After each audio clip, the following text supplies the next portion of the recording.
Hello, and welcome to another episode of Beyond the Game. I am Liam Tumanello, and we are joined here with Dominic Moore. Domzilla is in the building. The Now, boys are back. we are back. Now, Dom, you want to give us a little update? It's been a little bit since we've done one on you and your life and your football situation and what's going on with everything. Well, yeah, man. If you, most of you haven't heard, I also have a son on the way. Oh yeah. Yes. Yeah, I'm gonna be a father soon. First one, so it's pretty exciting. Football, I signed with the Tulsa Oilers of the IFL, the Indoor Football League. So, this is a premier indoor football league, the ultimate arena football league. So, that's gonna be exciting. Can't wait to get back into the game and get started there. Other than that, man, just been chilling, man. We've just been chilling. Everything here has been pretty much cool. Same old. No complaints, man. Yeah, man. Just been a while, man, since we shot one. So yeah, we definitely got to get back into it. And let's just like I said earlier, let's shoot a podcast. Yes, sir. Sounds good. Thank you. Now, What about you? We got to get to you. You're obviously the host, so. How come we can't? We got to know what our host has been up to. Yeah, okay, fair enough. I just got back home from school for Thanksgiving break here. Just drove 4.5 hours. Got home maybe 9 minutes ago. Set up the podcast, and here we are. I took shit out of the car. Still got to unpack it all and everything. But yeah, we're here. We got our priorities straight. School's going good. Yeah, other than that, I've been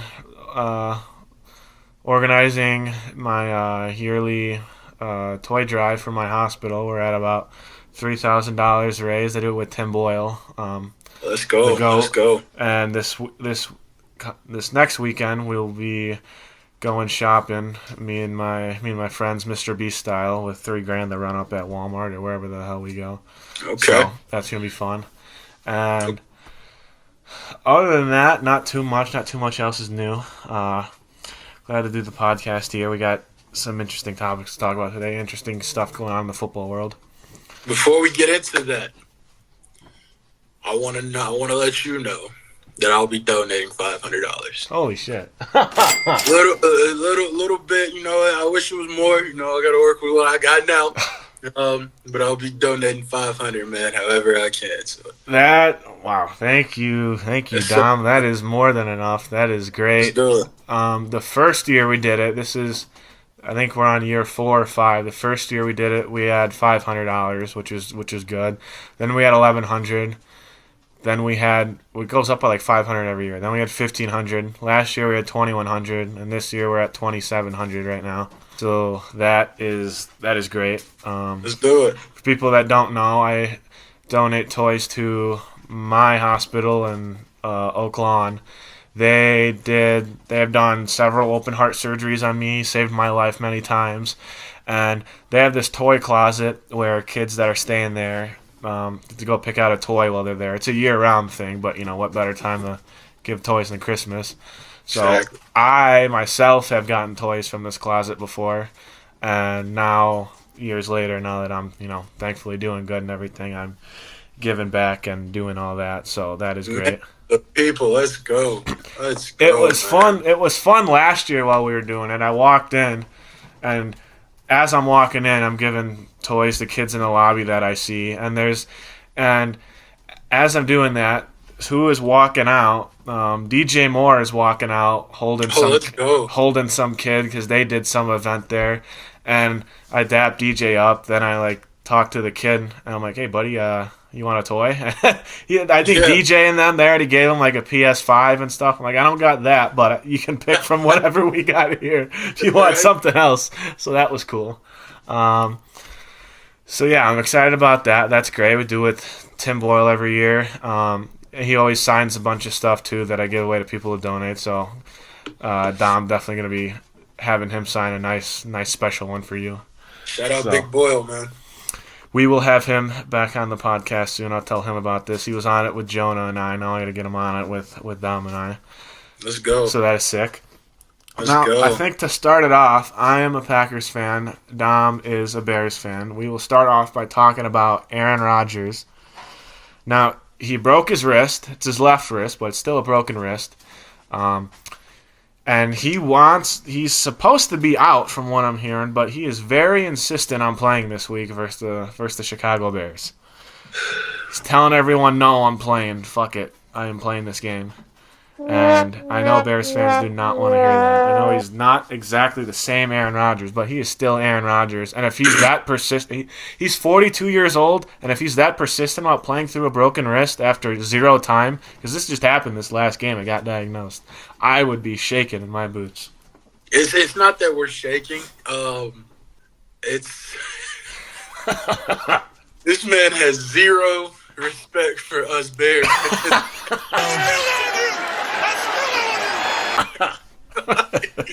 This is terrible, bro. This is terrible.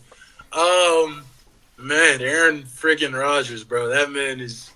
I mean, he's a legend, man. He's one of one. You know what I'm saying? He's one of one.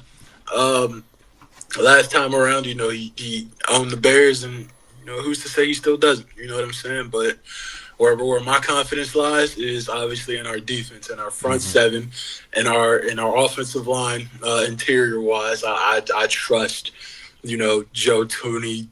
I trust those guys. In the interior to lock down Cam and do whatever it is that we need to do to move the football. And Caleb's gonna play like Caleb helped. Caleb help's supposed to play. Rome, he's gonna do what he's supposed to be doing. Did you see? I saw earlier today that the Steelers signed some quarterback / wide receiver. They signed him from the practice squad or to the practice squad specifically to mimic Caleb Williams in the pocket and everything. And it wouldn't work. I'm not gonna lie. You can't mimic greatness, man. Like that's Superman right there, man. He's balling, and he's not doing he's doing just enough for us. He doesn't need to be crazy. He doesn't need to have these fantastic numbers, right? Just play Caleb Williams football. Trust Ben Johnson. Trust the play call. Trust your offensive line. Trust your receivers. Trust your core. And then we're going to win games, right? You guys have a great rookie running back, Kyle what's his name? Mungai. He was 6th round pick, if I'm correct. He has been balling out. I keep seeing his stats. Everyone's comparing his stats to Ashton Genty's.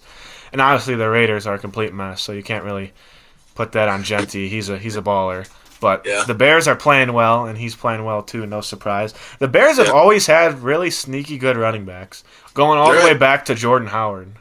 Right. Man, that's brought back memories, man. Jordan Howard. He was a beast. Man, You had Matt Forte for a long time. Man, Matt Forte, man. Just the guys, man. But yeah, as far as running backs, we got Eric Bieniemy there, and part of me feels like he has some say in the play calling, especially when it comes to his running backs as well. Oh yeah, because he's the running backs coach there. So, with a coach like Eric Bieniemy, you're bound to have two or three good backs, right? Kyle Monunga, I'm not gonna lie, I wasn't, I don't think none of us were, really expecting him to, ball the way he is now. Yeah. He's hooping for us, and I'm not gonna lie, bro, keep doing what you're doing, my man. We appreciate it. Especially, with, us leaning so heavily on DeAndre Swift and, having these, expectations for DeAndre Swift which he's still playing, how he plays, DeAndre Swift is still DeAndre Swift. So, just having those two backs in that room with a coach like Eric Bieniemy, man, it's you're bound to have some sneaky good plays, sneaky good yardage. Especially coming from a rookie as well. That game against the Bengals, man, he was running his heart out, which was exactly what we needed, especially to win a game like that too. So, shout out him and shout out the running backs for real. Now, Aaron Rodgers is 26-5 versus the Bears all time, and the Bears, as of this morning, Friday morning, when we're shooting this Friday night, but as of Friday morning, the Bears were like 2.5-point favorites. So that's gonna be a good game. It's gonna be an interesting one. I think the Steelers might take it in a close one, but I would not be surprised if the Bears win. I think honestly playing in Soldier Field would honestly benefit Aaron Rodgers. I think if it was at the Steelers, it might be better for the Bears. Okay, so let's clear the air right now. Okay. Aaron Rodgers does not own Soldier Field. Okay. He may own the team that plays, quote unquote. His words, not mine. All right. He does not own Soldier Field. Stop the cap. Stop the cap right now. Stop the cap. Which means it belongs to the people. Okay. So, with us knowing, us being the Bears people, with us knowing that Aaron Rodgers is coming back to Soldier Field, you don't anticipate that we're going to be louder than ever. You don't anticipate that we're going to get in that man's head. Now that also he's not playing for the green and yellow, right? Yeah. He's not in that disgusting green and yellow, right? So I think we're going to take it a little bit easy on him, but it's still Aaron Rodgers. We're not going to, like, be laxed, you know, like, yo, you're going to hear this because you gave us hell all those years, but you're not in the green and yellow now, so it's okay, right? Wish you the worst. If the best happens to you, good. As long as it's not in the green and yellow, we're happy with that, right? It's okay. Fair enough. Now, it's been a rough season for rookies as a whole, I'd say, and some of last year's rookies too. It's been a rough year for a bunch of young players. J.J. McCarthy's having a rough go. Our next topic here, Michael Penix. They've been having a rough season to begin with. The Falcons, which are my sleeper team, they were playing like okay, but they're just not winning games, not doing good in the clutch when it matters. And now Michael Penix is out for his 4th season-ending injury and his 3rd ACL tear at the ripe age of like 24 years old. Yeah. Should he was considering retirement before transferring to Washington in college, and I know he's making that NFL money now, but should that be something on his mind maybe now? Not saying he's gonna, but along with like Tua as well with the concussions and everything, should players bite the bullet and maybe retire? You don't want to say yes, but then you think about the guy's health, man. You know, he's 25. You know, obviously that's still young in the game. You know of course. Still young. You don't want to say yes, but then again, like you said, especially if you know you're a good quarterback who has a very long future in the NFL. I would think about taking at least a season or two off, right? Just get back healthy, right? Get back healthy. You know what I'm saying? It was injury after injury after injury after injury after injury. You know what I'm saying? It's nothing I wish upon anybody. You know what I'm saying? Especially if you know you have a lot of potential. Of course. Retirement though, I don't know. That's a bit of a stretch as far as like what needs to be done. Right? Yeah. Obviously, put the health first. You know what I'm saying? Don't come back till maybe week 11 of next season. Yeah, that's what I'm saying. I think he's going to end up being back probably week 1 of next year. That's how all these guys are. But, dude, I think you should at least give it 365 days. Which, I mean, not to cut you off, but it's like, I feel like week 1 is still a little bit too early. Yeah. You know, and especially if you're the future of Atlanta football. You know what I'm saying? If you and Bijan are the future, right, cool. Bijan can handle this, right? Get some rest, my dog. Get some rest. It's Come okay. back week 8, week 9, boom. Take over however you need to take over, right? Yeah. But I also trust Kirk Cousins. Yeah, exactly. Kirk Cousins is still Kirk Cousins. Like he could still ball. Exactly. So lean on that because also while you're trying to get your health in order, get all of that taken care of, you're learning behind Kirk Cousins. You know what I'm saying? Kirk is. And this may spark a debate. In my opinion, Kirk Cousins is a Hall of Fame quarterback. You know what I'm saying? Ooh. Learn as much as you can behind him while you're, healing, while you're resting, while you're recovering, right? So then whenever Kirk does pass the keys back to you, if it comes down to it, you can take over. You can take off healthily as well, Yeah, I mean, Michael Penix is having a pretty good season this year.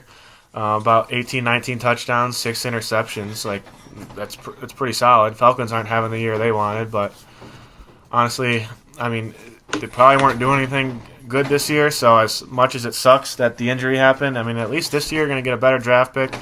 You're eventually going to get your quarterback back, so, I mean, things will still be looking okay for the Falcons going forward. But Question for you, though.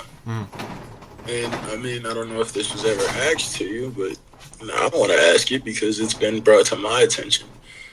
Do you think he was too high of a pick for Atlanta or in general? No, I don't think so. His college stats are insane, and battling back from the injuries and that if anything, Do I you would think think he was? that would help He your was draft stock yeah, a little bit. And you think he was top 10 worthy? Like, I top 10 do. I mean, based off college resumes, obviously he can throw the ball. The only gripe I would have about him is maybe just being a lefty, and maybe that's being superficial. But I mean, his college resume speaks for itself, and leading Washington to obviously the national championship game. He played well all season, exceeded expectations all season, and for the time he's been playing in the league, I felt like he's lived up to it. Yeah. There's a bunch of people picked ahead of him and around him and like right behind him that are not playing that well. Like J.J. McCarthy, for example. He's a bum. He's been a bum. He's been a bum since '86. He's still young, but I feel like Michael Penix, he's playing like a seasoned vet. I mean, obviously, if I wouldn't know who he was and I just watch him play, I'd be like, oh yeah, that guy's probably been in the league a couple years, not like 1.5. Yeah. So I think he's just fine. Makes sense. I think even coming out of college, J.J. McCarthy, I know his resume is great and everything, but I honestly wouldn't have picked him that high where he went. Okay. Because that Michigan team as a whole, top to bottom, was amazing. And I think, honestly, maybe this is a debate. I think he's like in college terms, I think he was like a game manager. So, I don't know. That's kind of a hot topic, but I think you could have put a bunch of guys in that position and you would have had the same result. Obviously, McCarthy and Penix played in the championship game. Michael Penix and Rome Odunze, but Michael Penix, he was Washington. Yeah. He was the team. I feel like he could have substituted a lot of guys for J.J. McCarthy's position and had similar results. Not Michael Penix's position. I didn't think about it like that. That's actually yeah. I didn't think about it like that. That's real. That's real. Okay. Now, also, this is thankfully the worst record Patrick Mahomes has had as a quarterback when that the Chiefs have had under Patrick Mahomes 10, 11 weeks through the season. They are 5-5, and last year Chiefs, and 2 years ago when the Chiefs were having a down year, they finished 11-6. But this year they're 5-5, so there's no way they're even going to be 11-6. I doubt that at least.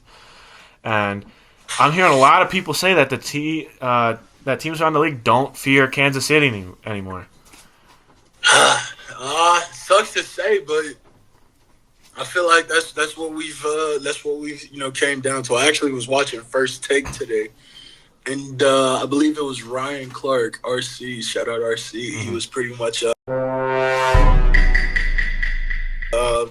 I think he said he wanted to give a shout out to the rest of the NFL because I think the graphic was this may be the first postseason without Josh Allen, Lamar Jackson, Joe Burrow, or Pat Mahomes. Yeah. Right. And then he was pretty much like, shout out to the rest of the NFL for, building teams to compete with these guys, the top quarterbacks. Yes. So I think the NFL did that. I think everybody else in the NFL has trusted themselves to put together a team to, beat that dynasty. You know what I'm saying? Andy Reid has been outcoached this season. I'm not going to lie. Yeah. He's been outcoached, right? The Chiefs only have one win. 1 out of their 5 wins. Only one of them has come against a team with a winning record. Yeah, exactly. See, so it's like some of those losses. It's like, okay, you're out coached. You know what I'm saying? Boom, you're out coached. Others were like, okay, if they would have made these 2-3 more plays, they would have been in positions to win the game, right? It's crazy, right? It's crazy, but I'm not gonna lie. I don't think the Chiefs are feared anymore. I think they're just. I don't want to say they're bound to, just crumble. I think this is where I don't want to say. I think this is where like it all starts. Because I mean, at the end of the day, you got to think about who they still have. They have Patrick Mahomes. Yeah. Okay, the greatest quarterback of our time right now, right? Like current. Yeah. you have the best tight end, arguably of all time, in Travis Kelce, and then you're always going to have a good defense when you got Steve Spagnuolo as your defense coordinator. Yeah. They have like a top. I think they have a top 5 scoring defense. I know in terms of yards, they have a top 10 defense. So exactly. That's why it's even worse. Yeah. Thank you. Right, and then like. I'm not gonna lie, their linebackers are some tackling machines, bro. They're east to west linebackers, right? They're sideline to sideline linebackers, right? So they're still the Chiefs. I'm not really too worried about if it goes downhill, right?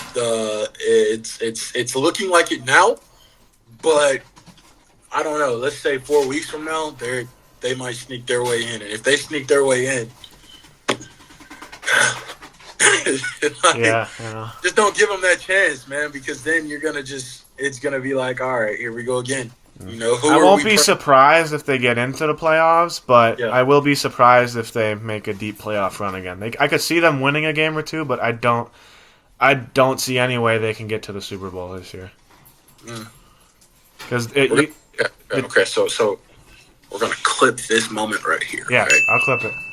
Clip this right here, right? Because if they make it back, we're blaming you. Okay. Got the announcer's jinx going. It's on you. I'm telling you, can clip this.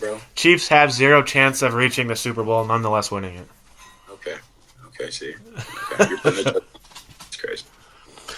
Now, the NFC is very interesting as a whole this year, but also the NFC North is once again maybe the best division in football.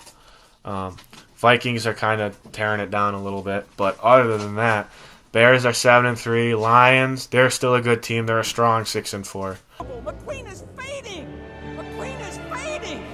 Fading fast. And the Packers are pretty much a strong 6-4, 6-3-1, whatever you want to call it. The Packers still have to play 5 divisional games. We're 1-0 so far. Got to win against the Lions in Week 1. I know we play them on Thanksgiving this week. It's been a bumpy season for the Packers, but who do you have winning the NFC North, and what do you make of this division right now? Bear down. Bear friggin' down. They're doing the NFC North is doing exactly what it's supposed to right now, right? Like it's like we as the Bears, we have to play Thanos right now. We're restoring the balance of the North, okay? Okay, like it's been cool, Detroit, cool, Green Bay every now and then, Minnesota, okay. Yeah, occasionally, we're not too worried about Chicago, right?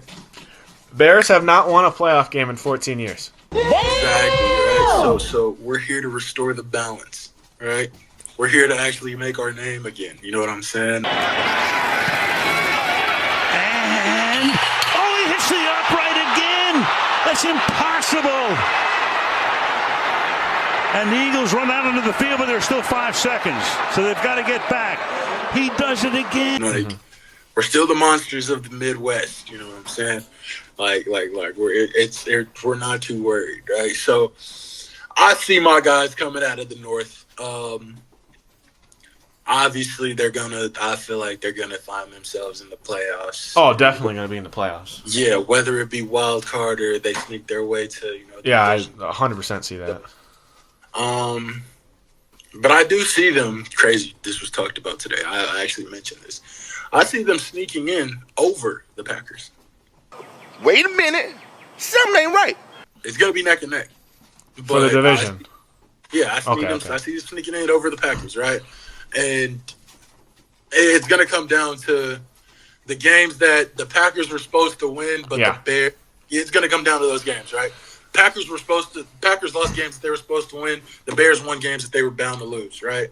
It's going to come down to those games, right? So, like next Friday, for example, I mentioned this earlier. I don't wish anything upon Philly, right? I don't wish anything upon Philly, right? Pretty sure that's in Philly too. Yeah. And the issues that they're having now, like we have to like literally be sharks in the water full of blood, right? We have to eat, like we have to feed on that. You know what I'm saying? A.J. Brown, Jalen Hurts, they may have something. They may have tensions going. Yeah, that's crazy. One of my icons. I love his game, right? He may be questionable, right? we have to feed now. We have to like feed off of that because we win that game. You put us at. I'm not gonna lie, we beat the Steelers this week. We're gonna be 8-3. We put us at 9-3 after next week. Mm-hmm. Come on, man. Like then given our schedule for the next few weeks after that, it's okay. I'll give you a bold take right now, and I'll clip this as well, and we'll see if I'm right. I think Black Friday today's okay. So in the next 5-6 days, the Bears play 2 games in. I think they go 0-2. I think they go 0-2 in the next 6 days, whatever it is. 0-2 in 6 days? I think so. Today's Friday, so 7 days. Even we can't even clip this at 500. Like, come on, dog. I think they go 0-2, 1-1 at best. But I definitely see them going. I could see 1-1. I'll go 0-2 for the sake of the clip. You don't see the sweep, bro? You don't see the sweep? Dude, no. There's no. They have a better. They have a much better chance of going 0-2 than they do 2-0. Come on now. We're gonna beat both of Pennsylvania's teams. All right, that's what we're gonna do. I could see you beating the Steelers. Like, I don't think you will, but I wouldn't be surprised if you do. You're at home. You're favorites. Aaron Rodgers is hurt. There's no excuse for that game. If you lose, you'll say, "Oh, it's Aaron Rodgers. What do you expect?" But as of right now, before the game, there's no excuse on paper. The Eagles. The Eagles' defense is still maybe the best defense in the league, aside from the Texans. They made Josh Allen look like a middle schooler last night. Man, that was a great game. That was a good game. That was a really good game. Feel bad at some point, bro. I think the Eagles have maybe the second best defense, at least top 3. What they've done to the Packers' offense and then the Lions' offense last week too, although that was at the end of the game, that was a stupid call. That pass interference call where he wasn't touched. But the Lions have the best weapons in the NFL, a great offense, and again, they made them look like a pop winner team. So that's my only concern would be the defense. Their Eagles' offense, obviously a lot of question marks there. They're not that nearly as great as they used to be, but their defense is still solid. We're going to clip this when we go 2-0 in Pennsylvania. Okay. Man, dude, today's Friday, so I'll clip it, and I'll be posting it in 3 days when they lose to the Steelers. Okay. Win or lose, I'll tag you in the clip, and we'll see what happens. Okay, exactly. Now, like you said, it comes down to the Packers losing games where they should win. There are 3 losses and 1 tie. They've been 7-point favorites, I believe, in every game they've lost or tied. Mm-hmm. Which the Packers, aside from the Eagles game, that was like a 50-50, and honestly, we should have won that game. There was some. You want to talk about game management? Nick Sirianni was calling that game like the Bears were last year on Thanksgiving versus the Lions. There's a little shot there. That was horrendous, bro. That was good. Okay. That was bad. But aside from that, we were 7-point favorites against the Browns. We choked that. The defense played great in that game, though. We played great against the Panthers, who are playing great this year. They're 6-5. They got a winning record. Bryce Young is playing like he belongs in the NFL. Good for Bryce Young. Sure. And then the Cowboys, we were also 7-point favorites, and we tied. The defense forgot to play that game, but the offense didn't. You can never have it both ways with the Green Bay Packers. Either the offense shows up or the defense shows up. You'll never get both. And then maybe the few times you do, Matt LaFleur is going to call plays like Matt Eberflus. Oh man, that name just haunts me.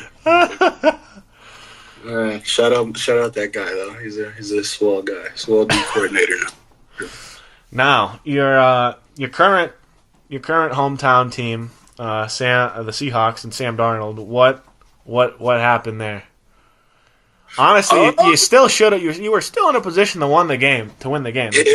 Yeah, man. Defense played great. If he throws 1 or 2 less interceptions, you win the game outright. 4 less interceptions, we win the game. Yeah, literally, just run the ball every play. It's not like the Rams' defense was doing anything crazy. No, it's just the Seahawks' offense. It was just piss poor execution. That's all it was. What I'm saying. Oh man, that game was hard to actually watch because there were some situations where I was like, all right, this might be the drive. Boom, this is the drive. We're moving the ball, consistently. Every play is like going for 3, 4, 5 yards. You know what I'm saying? We're moving the ball, right? And then you build all this momentum. You see the pick, and it's like, okay, defense, please do what you do. Defense does what they do. They're what they're supposed to do.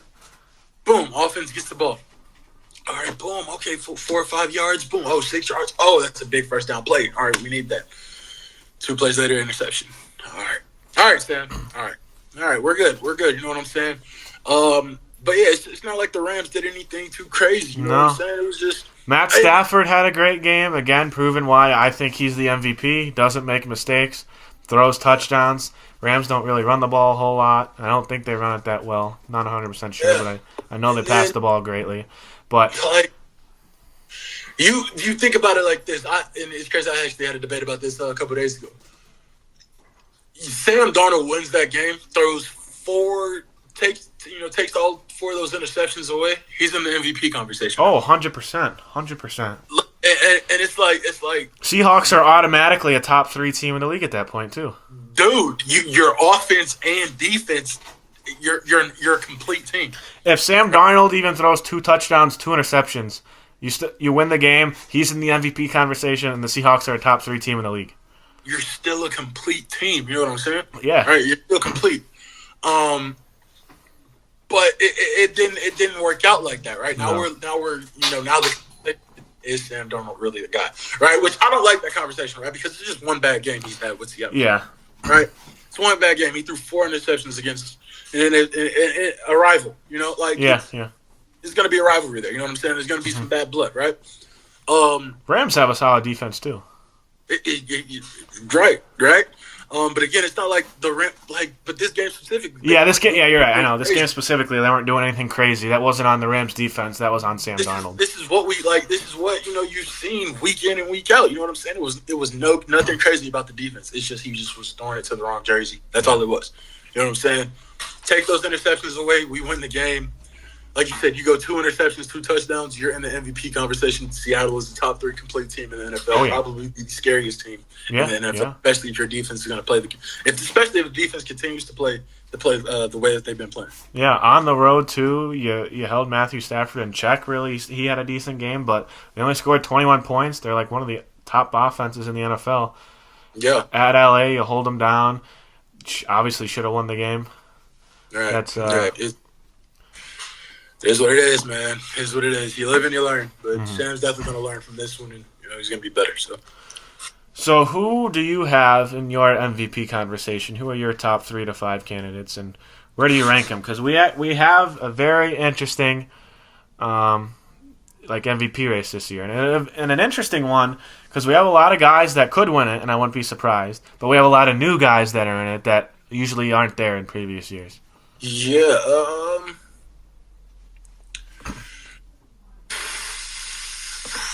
It's and I say this every year, man, because he just balls, bro, and he's carrying this team. Jonathan Taylor. Yes, in the MVP.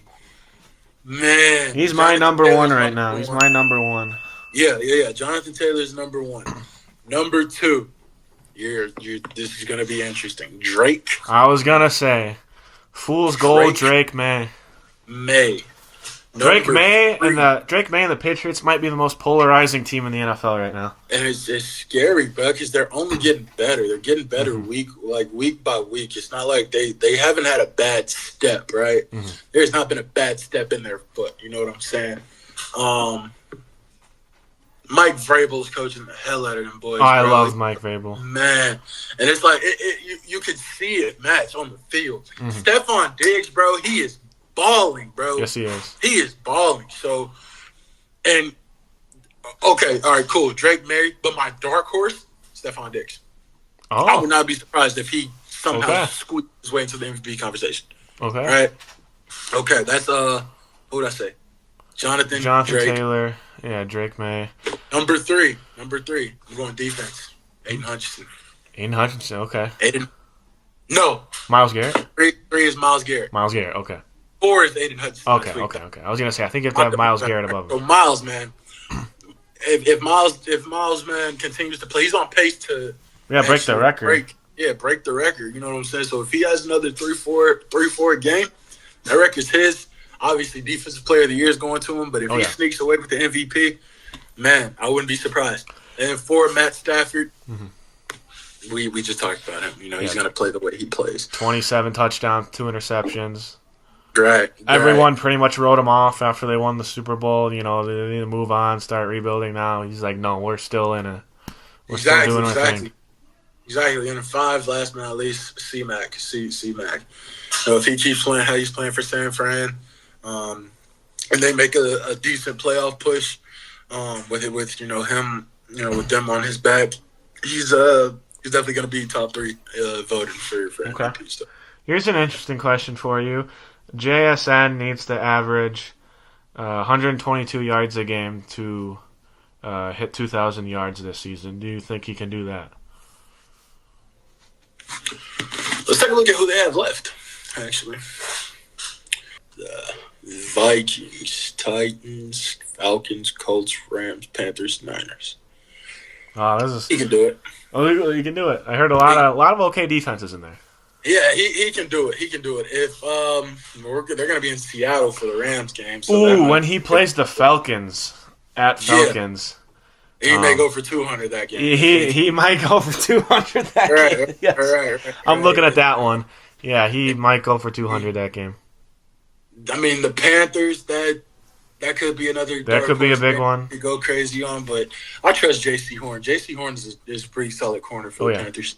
Then the Niners and Rams, those are the 2 games that might be up in the air because it's a rivalry game. You know what I'm saying? So, I don't know. He could. If he doesn't, then I know he's going to come close to, probably 1,700. Sure. You know, but it may happen. It may. Now we will move on to picks with the pro. Dom Hill here. I'll read some games here. Yeah. Well, yeah. Let's do it. And we can get Picks going. with the Pro is brought to you by NFL Tiny Helmets. Both sides. Small helmets. I got these specifically for this segment. So let's go. This show is going somewhere. This podcast is going places. People. Yes, it is. We're investing in it. The Vikings at the Packers. The first game I'm looking at here. Vikings and Packers. Another game where Green Bay is favored by 6 points.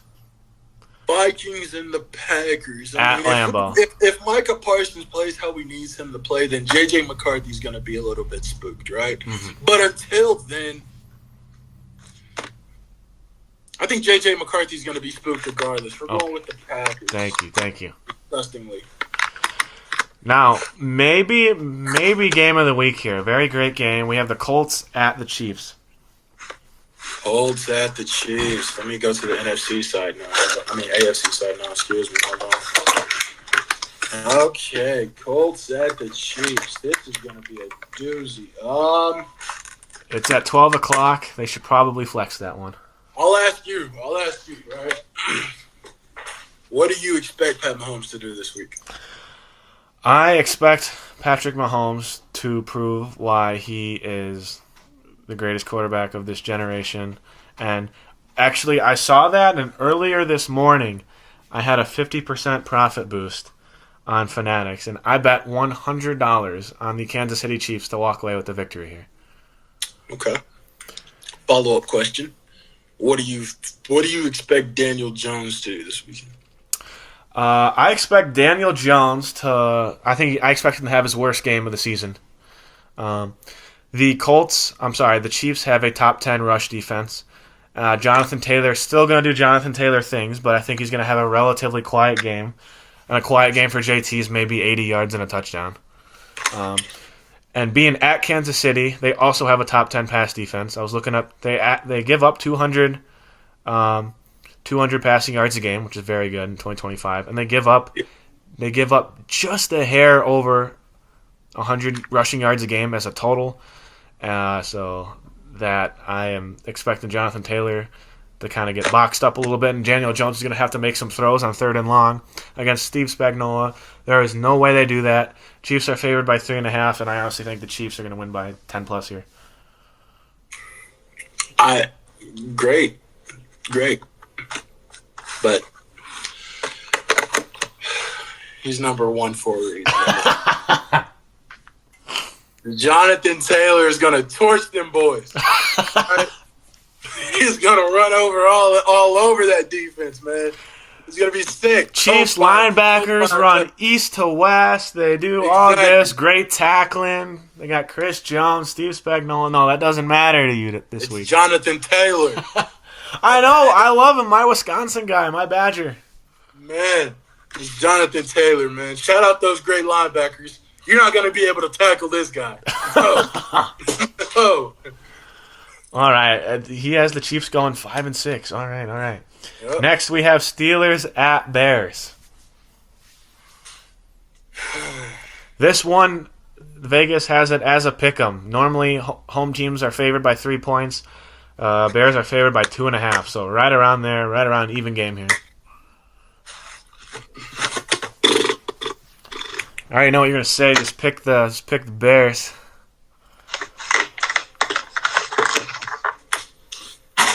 It's already been said. Yeah, fair enough.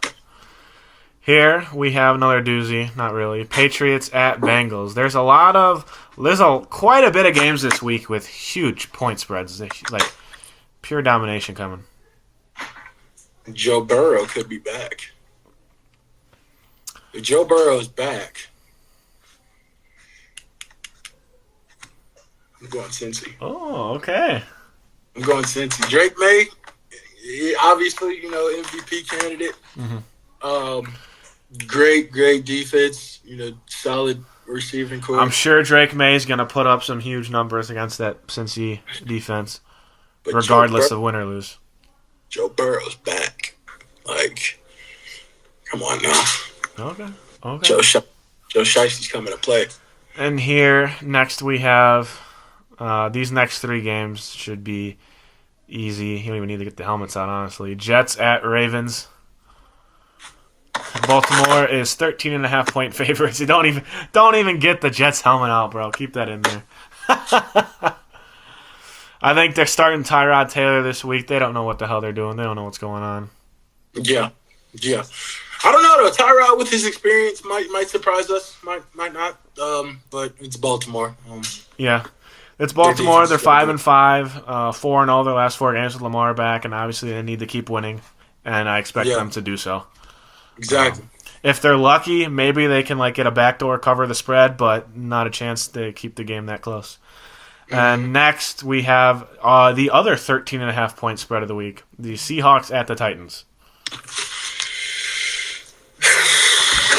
Cam Ward is having a rough season. He's having a rough go. I'm sorry, Cam. He's making my guy Will Levis not look that bad anymore. Everyone's blaming Will Levis. Will Levis did way better with the Titans than Cam Ward is doing right now. I'm sorry, Cam. It is what it is, man. It is what it is. Go Hawks. Then we have a 12.5-point spread here with the Giants. The Giants G League squad pretty much at the Lions.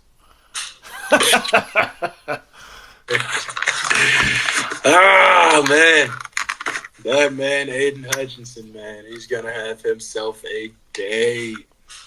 Jameer and David Montgomery are going to run the hell out of that football, and it's not going to be fun, man. So, oh, man. So many expectations for that Giants front seven, but they just... Brian Burns is still playing how Brian Burns. Well, Brian Burns is balling out. Dex is doing what he's supposed to be doing, but Abdul Carter needs to wake up. So does KT, man. They just got to click. You know what I'm saying? It's just not clicking right now. So no. Yeah, man. Until then, they're just gonna keep getting beat. Like my Bears did last week. So I find this to be a little interesting here. We have the Jaguars at the Cardinals. You would hear that and think the Jaguars would be favored by a decent amount. The Jaguars are only 3-point favorites, so I don't know what Vegas knows that we don't. The Jaguars just dismantled Justin Herbert this past week and the Chargers.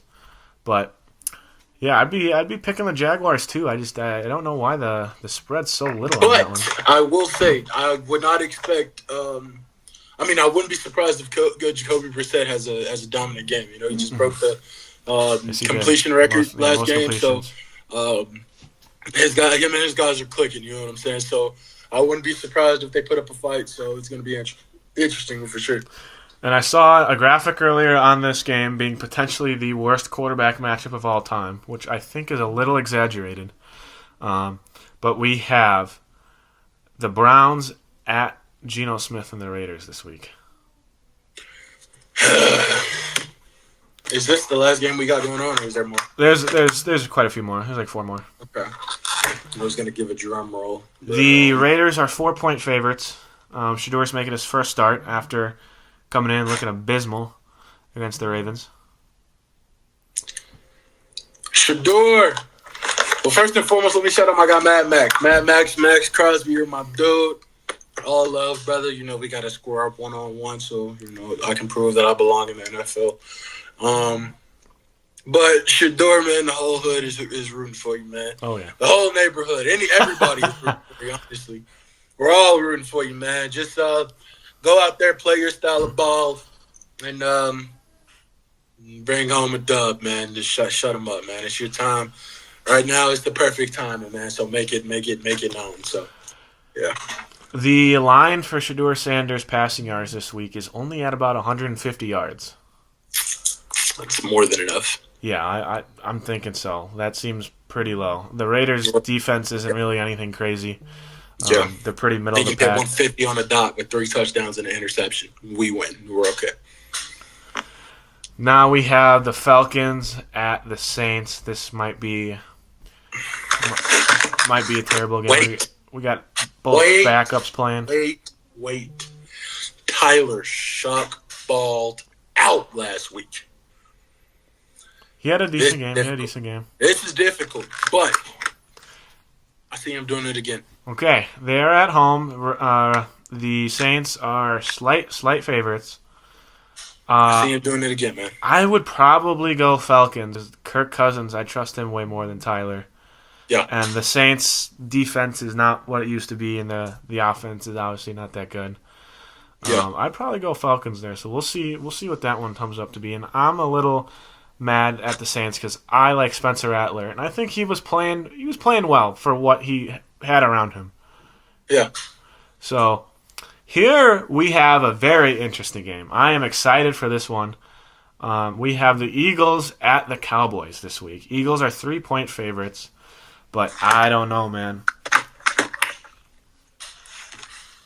Gotta have the 2 helmets for this one. Yeah, we need the 2 for this one for sure. On one side, we have an offense that's coming together now, right? Figuring it out, all right? On the other side, we have Jordan Davis and Jalen Carter, right? Dak is going to try to throw the ball. We know Dak is going to try to throw. I think each of them had about – not each, but I think in total last week they had about 10 deflected passes, both of them alone, right? So – it's going to be a good game. 325. George Pickens and CeeDee Lamb are hooping this year too. America's game of the week. But their defense is also. This one's We're a going toss-up. Philly this week, man. We're going Philly. I don't hate it. We're going Philly, but I'm relying on the defense. You know what I'm saying? Yeah. You notice I didn't even mention offense. You know what I'm saying? Because we don't know what's going on with the offense. Yeah, we don't. Right? But that defense, bro, you just know you can rely on them. So that's what we're going to rely on, is the defense. That's fair. Now, Sunday night, we have a great game. I don't know why the line's so high on this one. We have the Buccaneers at the Rams. Yep, there you go. You were ready for that one. Rams are 7-point favorites, but I mean, as long as Baker Mayfield is starting the game, I don't know why. I don't think it should be that high at least, even if the Rams do win. I see this being a good game. You just said it, man. As long as Baker Mayfield started, I don't know why it's that high. Yeah, I don't either. We got the Bucks whooping the Rams, man. It's easy. Baker's gonna be Baker. You know what I'm saying? Shake and bake. Also another dark horse MVP candidate whenever he gets it together. But Yeah, Baker's going to be Baker. We're not too worried about, like I said, the Rams defense, they didn't really do nothing last week, so they have solid defense, right? They do. There's nothing to really the 4 interceptions is, good momentum, but there's nothing to really rely on. Yeah. I'm not going to rely on those 4 interceptions, right? Because then you're going to be like, all right, so what did we do to get those 4 interceptions? Oh, we just put guys in the right places at the right time. Yeah. The other team, you know what I'm saying? I do. So yeah, I got my boy Baker doing Baker things and showing why he's the guy in Tampa Bay. Then we have the Panthers at the 49ers. 49ers are 7-point favorites on Monday night. The Panthers are 6-5. They have been playing quite well. Obviously, the 49ers have Brock Purdy back, so I see this being a better game also than the line would suggest. We'll see, though. I do think the 49ers walk out of there with a W, though. It's this game that's giving me a headache. And the headache is really on this side because you think the Panthers are going to play how the Panthers are known to play, right? Mm-hmm.